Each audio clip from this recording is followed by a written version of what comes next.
This podcast is proudly supported by GAIL India Limited under its Corporate Social Responsibility Initiative.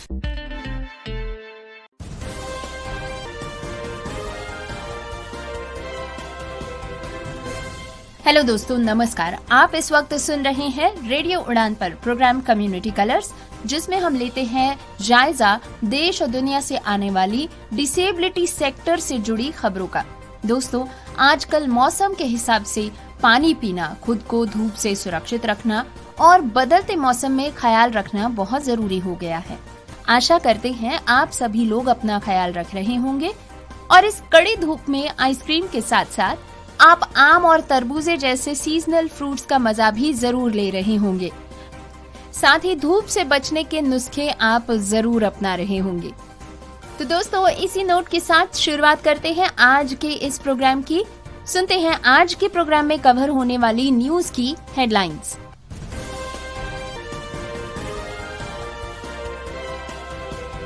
Supreme court ने तेजाब के हमलों में वृद्धि पर जताई चिंता, केंद्र से सजा बढ़ाने पर विचार करने को कहा। विकलांग व्यक्तियों के अधिकार अधिनियम के पालन के मामले में केंद्र सरकार की स्थिति का आकलन करे, सुप्रीम कोर्ट ने NLU दिल्ली को दिया निर्देश। भारत के युवाओं की आकांक्षा ही हमारी सबसे बड़ी पूंजी, प्रधानमंत्री मोदी ने कहा। हरियाणा में दिव्यांग बच्चों के लिए अब विशेष शिक्षकों की होगी सीधी भर्ती, 1093 पद मंजूर। दिव्यांगों को बीमा से इनकार पर NHRC की सख्ती, आयोग ने IRDAI को भेजा नोटिस। तमिलनाडु इलेक्शंस में जे मुनिरथिरम ने राज्य के पहले दिव्यांग MLA बनकर रच दिया इतिहास। श्रीनगर के आमिर सुहेल वानी ने दिखा दिया कि विकलांगता अयोग्यता नहीं है। इलाहाबाद संग्रहालय में दिव्यांग बच्चों के लिए अनुभव विथिका का उद्घाटन। 24 घंटे 2 सहायक, सुप्रीम कोर्ट ने 100% विकलांग दुर्घटना पीड़ित के लिए आजीवन सहायता का दिया निर्देश। प्रोग्राम कम्युनिटी कलर्स में अभी आपने सुनी आज के शो की हेडलाइंस। प्रोग्राम में अब समय हो चला है आगे बढ़ने का, तो बिना वक्त गवाए आइए सुनते हैं डिटेल्ड न्यूज बुलेटिन।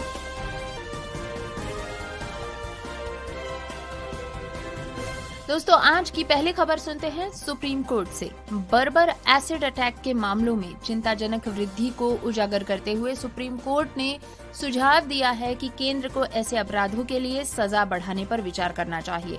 साथ ही आरोपित पर यह साबित करने की जिम्मेदारी डालनी चाहिए कि वो निर्दोष है। आपराधिक न्याय शास्त्र के तहत आरोपित के खिलाफ दोष साबित करने की जिम्मेदारी अभियोजन पक्ष पर होती है, जब तक कि कानून में अन्यथा प्रावधान नहीं हो।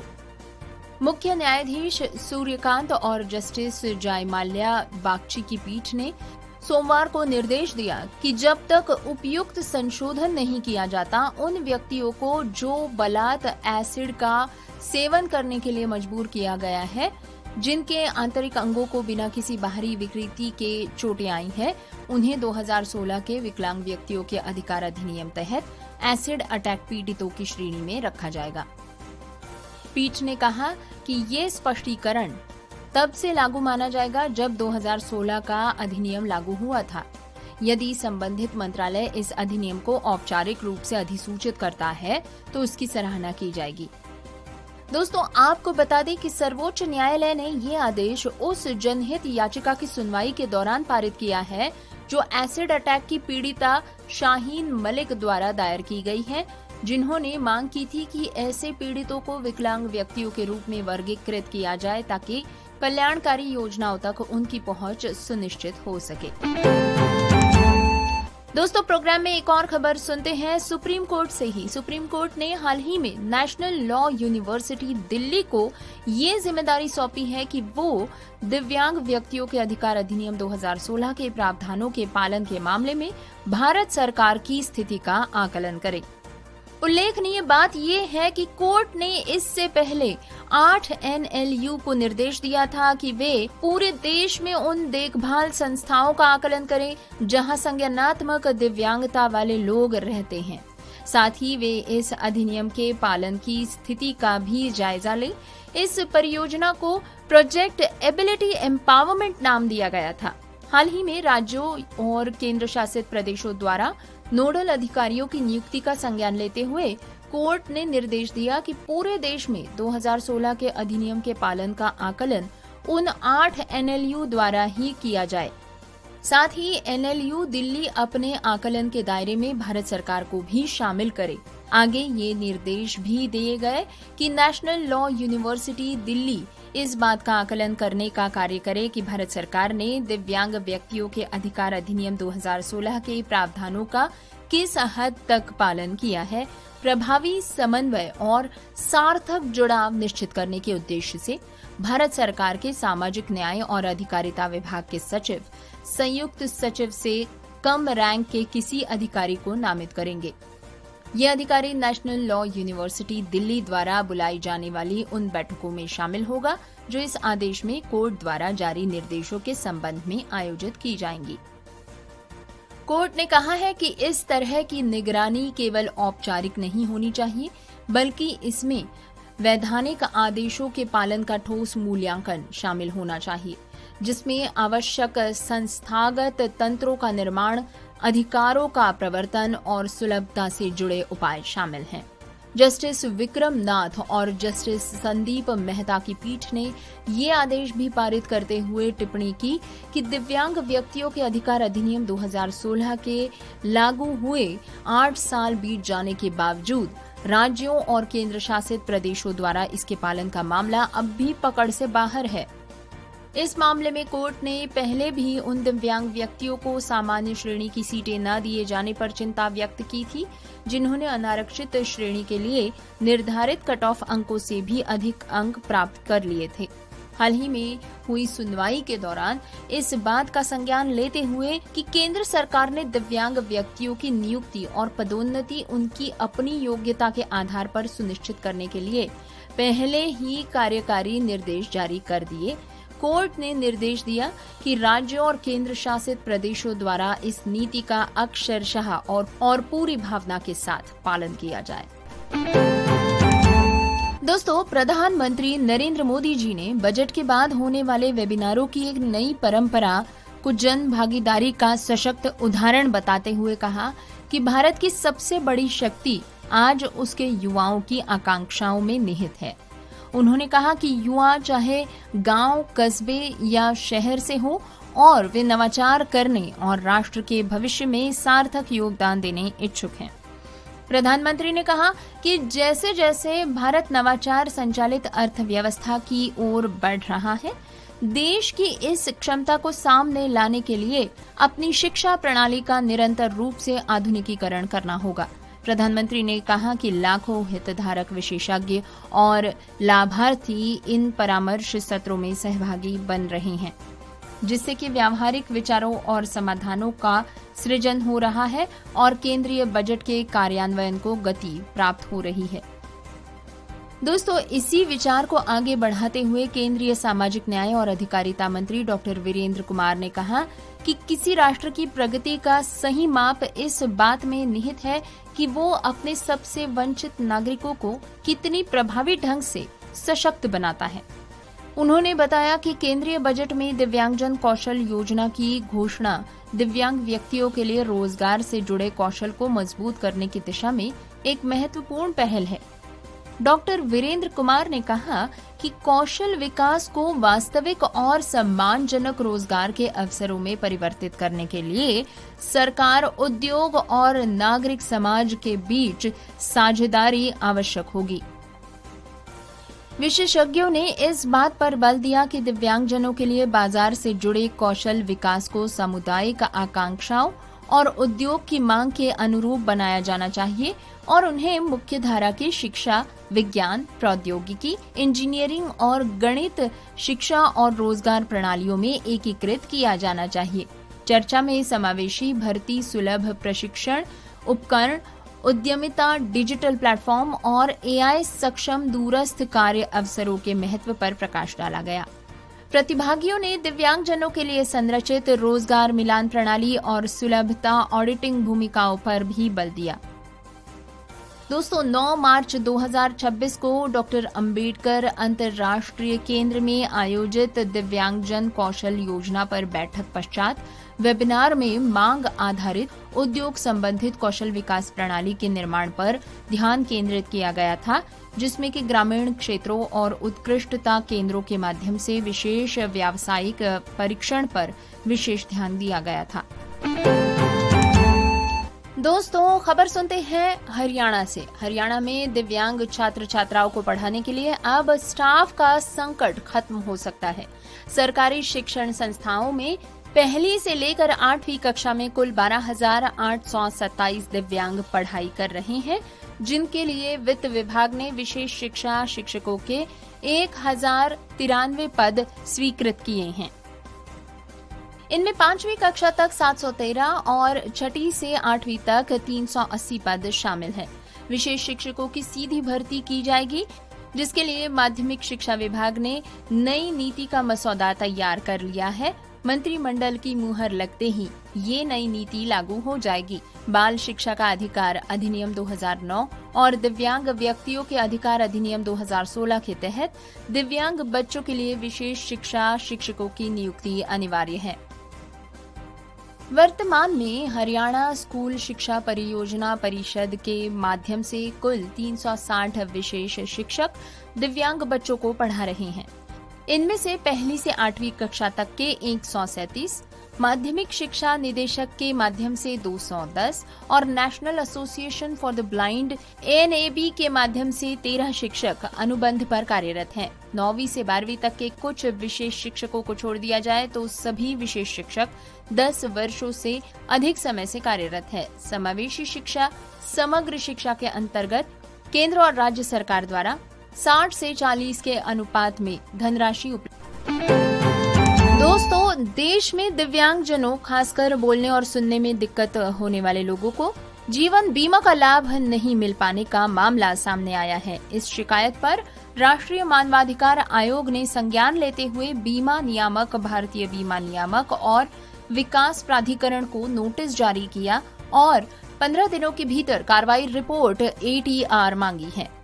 आयोग की पीठ, जिसकी अध्यक्षता प्रियंक कानूनगो कर रही हैं, ने इस मामले को मानवाधिकारों के उल्लंघन से जुड़ा गंभीर मुद्दा माना। शिकायत में आरोप लगाया गया है कि बीमा कंपनियां दिव्यांग बच्चों, विशेष रूप से मूक बधिर बच्चों को जीवन बीमा देने से इनकार कर रही हैं या उनके लिए कड़े और शर्तें लगा रही हैं। इससे इन परिवारों में आर्थिक असुरक्षा बढ़ रही है। दिव्यांग बच्चों को बराबरी का वित्तीय सुरक्षा अधिकार नहीं मिल पा रहा। ये शिकायत पंजाब के लुधियाना स्थित लघु उद्योग भारती के एक पदाधिकारी द्वारा की गई थी। शिकायतकर्ता ने कहा कि बीमा कंपनियां दिव्यांगता को आधार बनाकर पॉलिसी देने से मना कर देती है, जो कि भेदभावपूर्ण है। उन्होंने नियामक संस्था से मांग की है कि ऐसी स्पष्ट गाइडलाइंस जारी की जाए जिससे कि दिव्यांगता बीमा से वंचित करने का कारण बन ही न सके। साथ ही विशेष रूप से दिव्यांगजनों के लिए समावेशी बीमा उत्पाद तैयार करने और बीमा कंपनियों में जागरूकता बढ़ाने की भी मांग की गई। NHRC ने इस मामले में मानवाधिकार संरक्षण अधिनियम 1993 के तहत कार्रवाई करते हुए IRDAI यानी कि भारतीय बीमा विनियामक और विकास प्राधिकरण को निर्देश दिया है कि वो शिकायत में लगाए गए आरोपों की जांच करे, 15 दिनों के भीतर विस्तृत रिपोर्ट आयोग को सौंप दे। दोस्तों न्यूज बुलेटिन इसी तरह जारी रहेगा, लेकिन एक छोटे से ब्रेक के बाद। वेब एक्सेसिबिलिटी टेस्टिंग हमेशा से एक चुनौती रही है, लेकिन इस चुनौती का अब समाधान उपलब्ध है। बैरियर ब्रेक का LE इंस्पेक्ट ब्राउजर एक्सटेंशन। फिर चाहे आप कोड की लाइन ढूंढने में स्ट्रगल कर रहे हों, स्क्रीनशॉट्स ले लेकर थक गए हों या फिर बुकमार्कलेट्स में उलझे हों, इन सभी समस्याओं का एक ही समाधान, बैरियर ब्रेक का LE इंस्पेक्ट ब्राउजर एक्सटेंशन, जो समस्याओं का समाधान करता है, गलतियों की तलाश करता है और वेब एक्सेसिबिलिटी टेस्टिंग को बनाता है और भी आसान। इस एक्सटेंशन को इस्तेमाल करने के लिए आज ही लॉगिन करें www.barrierbreak.com/LEinspect। www.barreek.com/A11YINSPECT। ये एक्सटेंशन क्रोम और एज जैसे मेजर ब्राउजर्स के लिए उपलब्ध है। बैरियर ब्रेक का Ally Inspect browser extension, web accessibility testing का उत्कृष्ट समाधान।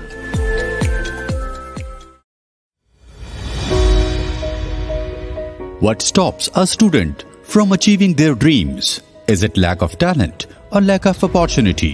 At Deepstam Foundation's Manobal, we believe talent deserves a fair chance. A national award-winning organization and India's first NGO creating inclusive and accessible education for students with disabilities, transgender individuals, orphans, and those from low-income families. Because when the right support is given, potential turns into success. Manobal provides free residential coaching in Delhi, Pune, and Jalgaon, along with expert academic guidance. And if you cannot relocate, Manobal brings online learning support to you. In UPSC 2025-2026, 18 Manobal students cleared the civil services examination. Your opportunity is here. Apply for entrance examination 2026. Last date 1st June. Exam the 5th of June across India. Don't let circumstances define your future. Apply now at www.deepstam.org. Deepstam Manobal.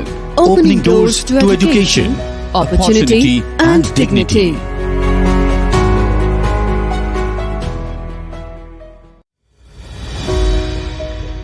दिव्यांग students UPSC clear नहीं कर सकते?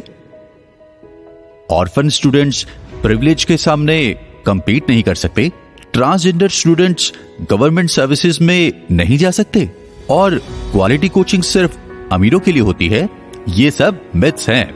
सवाल ये है, ये decide किसने किया? टैलेंट प्रॉब्लम नहीं है, एक्सेस है। तुम्हें सिंपैथी नहीं चाहिए, तुम्हें चाहिए सिर्फ एक मौका। सिर्फ एक मौका दीप स्तंभ के साथ।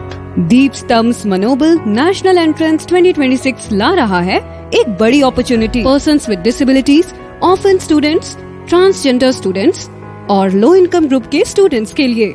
यूपीएससी 2025-2026 में मनोबल के 18 स्टूडेंट्स ने सिविल सर्विसेज एग्जाम क्लियर किया है। सिलेक्टेड फेलोज को मिलेगा free residential coaching Jalgaon, Pune और दिल्ली में। यूपीएससी, स्टेट पीएससी, बैंकिंग और हायर एजुकेशन एंट्रेंस एग्जाम जैसे CLAT, MBA, CUET, CET और ऐसे सारे एंट्रेंस एग्जाम के लिए structured learning, expert guidance, mentorship support और वाइडर एक्सेस के लिए ऑनलाइन कोचिंग ऑप्शन भी। एंट्रेंस एग्जाम होगा 5th of June 2026 को इंडिया के मेजर सिटीज में। ये सिर्फ कोचिंग नहीं है, ये एक सपोर्ट सिस्टम है जो आपको आगे बढ़ने की हिम्मत देता है। अप्लाई करने के लिए लास्ट डेट है 1st of June 2026। विजिट करें www.deepstam.org या व्हाट्सएप करें 9067111597 पर। अगर आप किसी ऐसे स्टूडेंट को जानते हैं तो उन्हें ये जरूर शेयर करें। टैलेंट यूनिवर्सल है, अपॉर्चुनिटी भी होनी चाहिए। नमस्ते, मिलिए मेघा रखीचा से। रखेचा फिनसर्व की फाउंडर और शक्ति, जिनका ये मानना है कि अक्सर लिमिटेशंस आंखों से नहीं सोच से बनते हैं और इसी सोच की वजह से कई लोग, खासकर जो ब्लाइंड या विजुअली इम्पेयर्ड हैं, उन्हें फाइनेंशियल सर्विसेज से दूर रखा गया है। सबसे ज्यादा मुश्किल होता है हेल्थ इंश्योरेंस और टर्म इंश्योरेंस लेना। जहां प्रोटेक्शन सबसे जरूरी है, वहीं एक्सेस सबसे कम दिया गया है। लेकिन अब नहीं, रखेचा फिनसर्व के साथ हम सिर्फ पॉलिसीज नहीं देते, हम देते हैं समझ, रिस्पेक्ट और इक्वल अपॉर्चुनिटी। हम इंश्योर करते हैं कि आपको मिले सही health insurance, reliable term insurance और पूरी फाइनेंशियल सिक्योरिटी बिना किसी बायस के, क्योंकि हम मानते हैं आपका हक किसी से कम नहीं। तो इंतजार क्यों? आज ही जुड़िए रखेचा फिनसर्व के साथ। कॉल और WhatsApp on 9711154808 to get insured. याद रहे 9711154808। Rakheja Finserv, financial planning for everyone without barrier. मिलिए रखेजा फिनसर्व की फाउंडर और शक्ति मेघा रखेजा से, जिनका मानना है कि अक्सर लिमिटेशंस आंखों से नहीं सोच से बनती हैं और इसी सोच की वजह से कई लोग, खासकर जो ब्लाइंड या विजुअली इम्पेयर्ड हैं, उन्हें फाइनेंशियल सर्विसेज से दूर रखा गया है। सबसे ज्यादा मुश्किल होता है हेल्थ इंश्योरेंस और टर्म इंश्योरेंस लेना। जहां प्रोटेक्शन सबसे जरूरी है, वहीं एक्सेस सबसे कम दिया गया है। लेकिन अब नहीं, रखेजा फिनसर्व के साथ हम सिर्फ पॉलिसीज नहीं देते, हम देते हैं समझ, रिस्पेक्ट और इक्वल अपॉर्चुनिटी। हम इंश्योर करते हैं कि आपको मिले सही health insurance, reliable term insurance और पूरी फाइनेंशियल सिक्योरिटी बिना किसी बायस के, क्योंकि हम मानते हैं आपका हक किसी से कम नहीं। तो इंतजार क्यों? आज ही जुड़िए रखेजा फिनसर्व के साथ। कॉल और WhatsApp 9711154808 to get insured. Rakeja FinServ, financial planning for everyone without barrier. Break के बाद आप सभी का स्वागत है। न्यूज बुलेटिन जारी है, बढ़ते हैं अगली खबर की ओर। दोस्तों, खबर सुनते हैं तमिलनाडु की राजनीति से।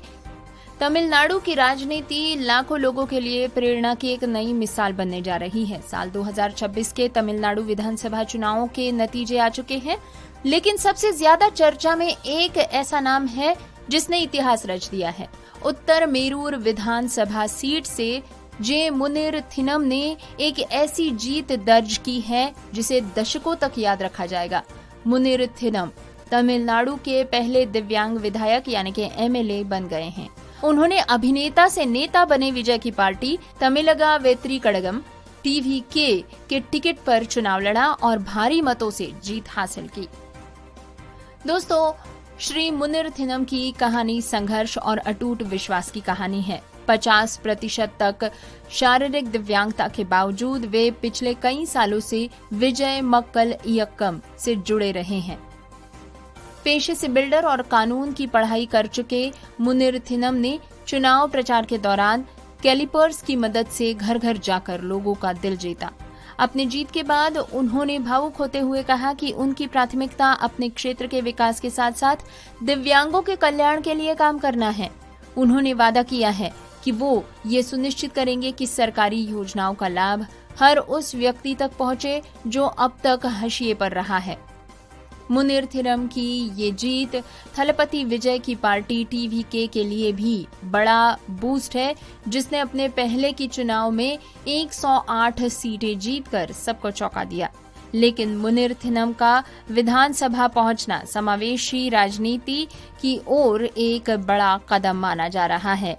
वाकई मुनिरथिनम की ये जीत साबित करती है कि अगर इरादे मजबूत हो तो शारीरिक चुनौतियां कभी बाधाएं नहीं बन सकती। इनकी जीत ऐतिहासिक तो है, लेकिन तकनीकी रूप से तमिलनाडु विधानसभा में पहले भी दिव्यांग सदस्य रह चुके हैं, जैसे कि डीएमके के एस मणि जो दृष्टिबाधित थे। दोस्तों, खबर सुनते हैं जम्मू कश्मीर से। यहाँ के एक युवा इंजीनियर आमिर सुहेल वानी की।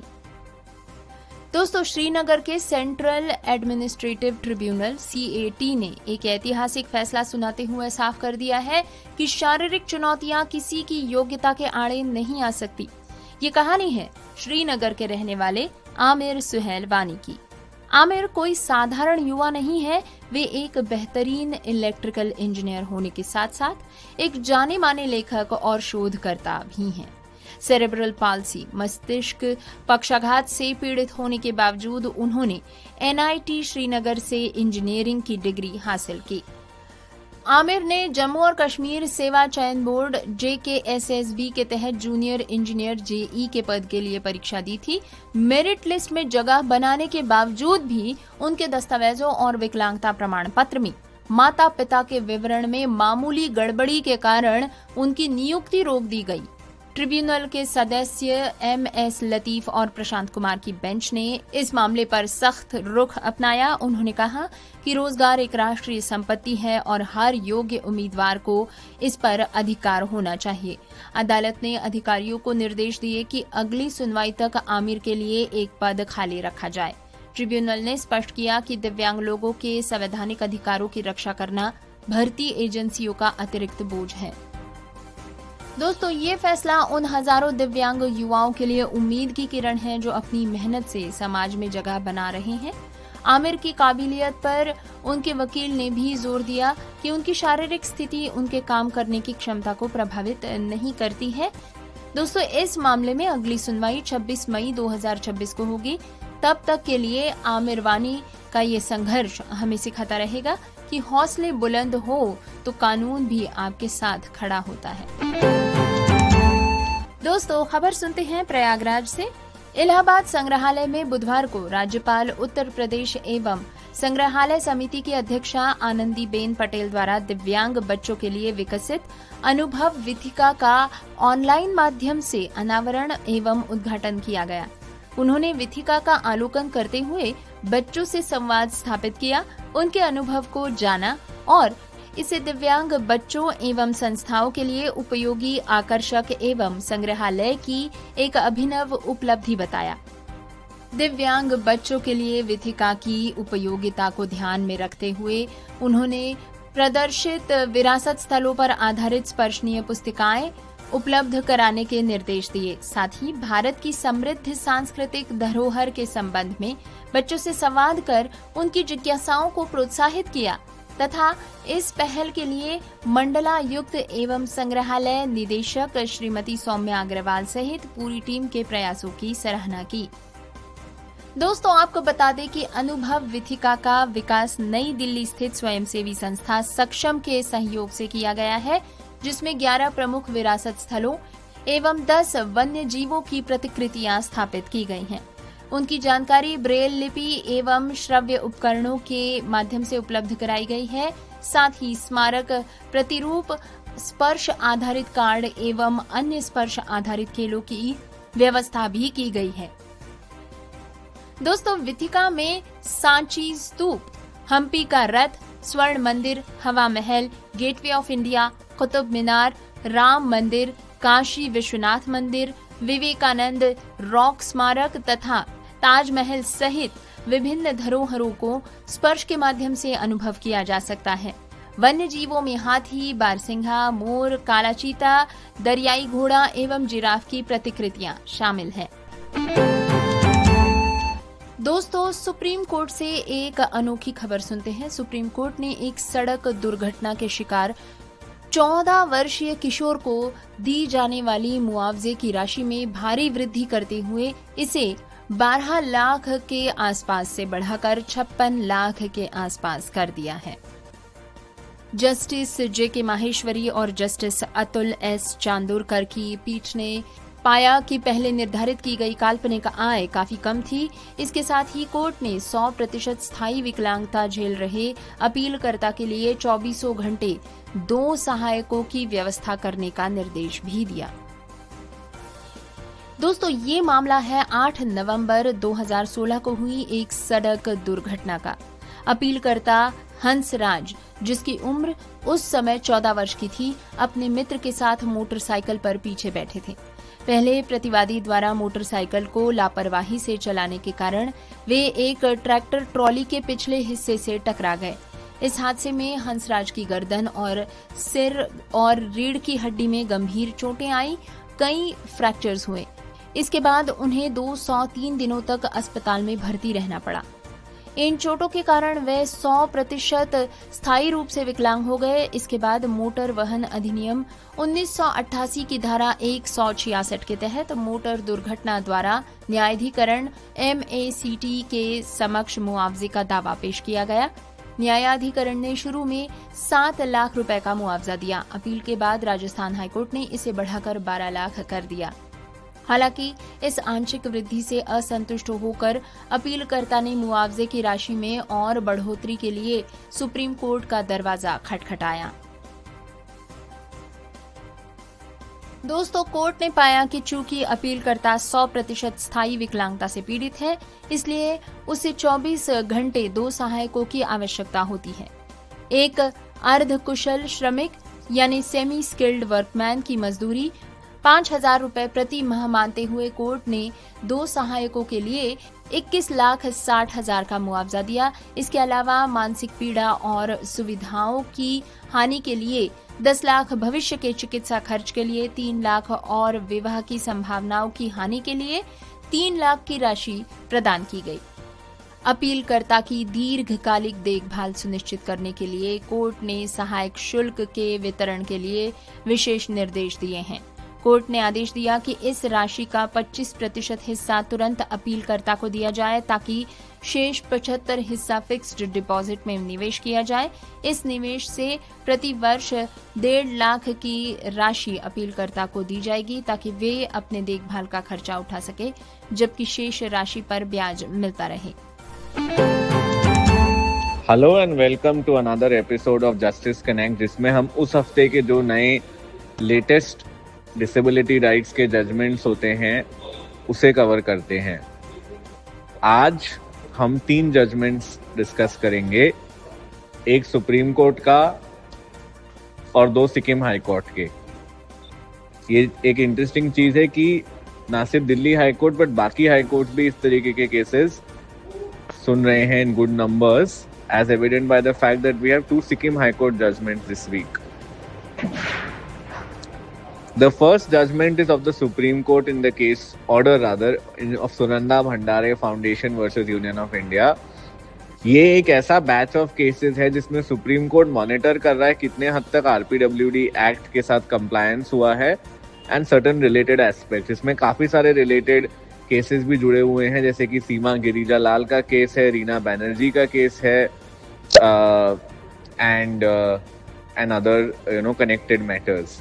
Now on 28th April 2026 the Supreme Court delivered the latest order in the matter and in that उन्होंने 3 चीजों को कंसिडर किया है। नंबर 1 is कि they had delivered a judgment last year जिसमें ये कहा गया था that every state has to appoint a nodal officer and that it will be the duty of that nodal officer to ensure that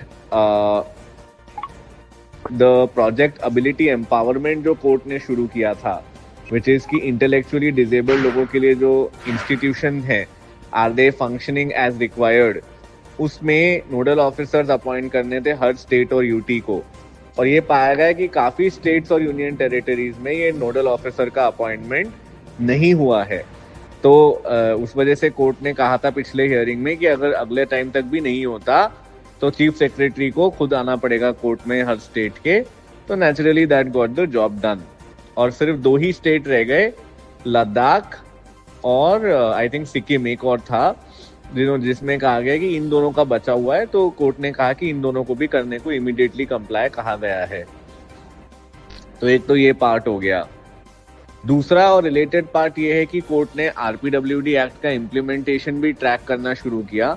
तो उसमें उन्होंने कहा कि इसी केस में अब क्योंकि नोडल ऑफिसर तो बन ही गए हैं तो क्यों ना उन्हीं को ये काम दे दिया जाए कि वो ट्रैक करेंगे कितने हद तक कंप्लायंस हुआ है। बिकॉज जो हमारे को स्टेटस रिपोर्ट्स आई हैं दे इंडिकेट कि there is still large scale non compliance. तो उन्होंने हर स्टेट को नोडल ऑफिसर को ये जिम्मेवारी दी एंड जो 8 नेशनल लॉ यूनिवर्सिटीज है उनको तो दी ही हुई थी, तो उनका भी रोल कंटिन्यूड रखा। एंड तीसरा जो एस्पेक्ट है वो ये था कि अगर कोई पीडब्ल्यूडी इंसान ऑन मेरिट पे अपने क्वालिफाई करता है अनरिजर्व कैटेगरी में, तो उसको पीडब्ल्यूडी कैटेगरी के अगेंस्ट सेट ऑफ ना करते हुए उसको अनरिजर्व में ही माना जाए ताकि पीडब्ल्यूडी के सीट्स कम ना हो। This was the anxiety of the court to ensure that this happens. तो उन्होंने गवर्नमेंट को काउंटर फाइल करने को कहा था इस चीज पे और गवर्नमेंट ने किया भी, जिसमें उन्होंने इंडिकेट किया कि यही चीज हो रही है इनफैक्ट। तो कोर्ट ने कहा कि ऐसा ही कंटिन्यू करते जाना चाहिए।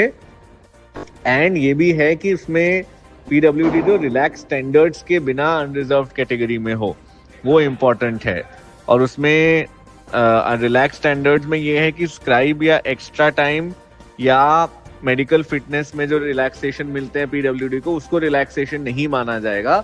उसके अलावा अगर आपको कोई कट ऑफ, आप कम कट ऑफ में क्वालिफाई कर रहे हो या एज रिलैक्सेशन ले रहे हो, तो उन चीजों को रिलैक्स स्टैंडर्ड माना जाएगा. So this understanding the court has endorsed and reiterated. दूसरा जो एक केस है, ये Ravi Tamang versus state of Sikkim का केस है. इसमें जो ब्लाइंडनेस एंड लो विजन का डायकोटमी हम देखते हैं, उस बारे में है ये कि state of Sikkim had put out an advertisement for recruitment of certain individuals as lower divisional clerks, और उसमें उन्होंने ब्लाइंडनेस एंड लो विजन के लिए कॉमन रिजर्वेशन रखा था. बट पिटिशनर का ये कहना है कि जिन लोगों को उन्होंने लिया है वो सारे लो विजन वाले हैं, ब्लाइंड वाले को, किसी टोटली ब्लाइंड को किसी को भी नहीं लिया है. इनफैक्ट ही सेज कि his certificate indicates that his disability is 100% blind, but क्योंकि वो पोर्टल उसको अलाउ ही कर नहीं रहा था 100% में डालना, तो उसको 99% डालना पड़ा. So in this case basically what the high court says is कि डिस्क्रिमिनेशन नहीं होना चाहिए ब्लाइंडनेस एंड लो विजन में, क्योंकि अल्टीमेटली टोटली ब्लाइंड जो है they are the more inferior, I mean they are the more vulnerable category within the two, so they need more protection. तो उन्होंने स्टेट ऑफ सिक्किम को कहा कि within 3 months come up with a mechanism to make a segregation between the two. And तीसरा जो judgement है Sherpa versus state of Sikkim का, वो एक ऐसा केस है जिसमें it was a rape case basically, where the fellow who is mister Sherpa was working as a carpenter in the house of the survivor, और उन पे एलिगेशन था कि he raped her and she is basically a person with intellectual disability. तो his argument in the high court was कि because she is a person with intellectual disability, उनके testimony को rely नहीं किया जा सकता.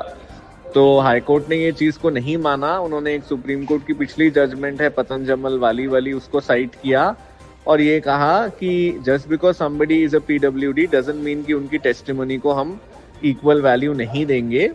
और उन्होंने ये भी कहा कि एक ओनली चीज ये है कि थोड़ा सा ज्यादा स्क्रूटिनाइज करना पड़ेगा रेलेवेंट एविडेंस को, क्योंकि वो पीडब्ल्यूडी है तो पूरी चीज ना ठीक से बता पाए. जैसे इस केस में that girl had identified, had said कि अगर मेरे को दिखाओगे अक्यूज तो मैं बता पाऊंगी कि वो है या नहीं.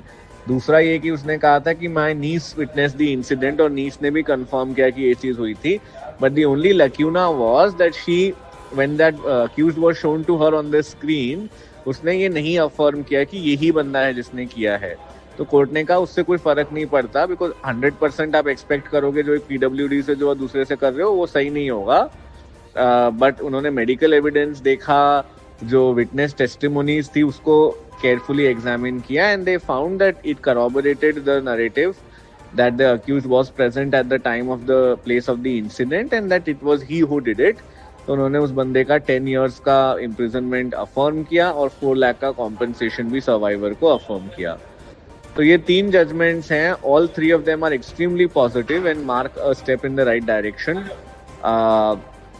So do keep listening to this weekly series and आप अपने queries से भी हमको कॉल भी कर सकते हैं Thursday to Thursday 9890281068 और 98922622 9892622230 9892622230. Thank you.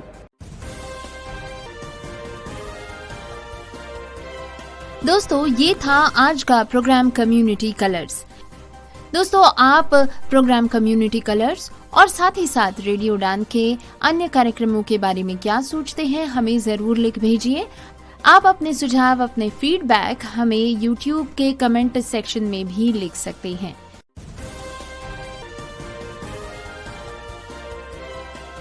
सुप्रीम कोर्ट ने तेजाब के हमलों में वृद्धि पर जताई चिंता, केंद्र से सजा बढ़ाने पर विचार करने को कहा.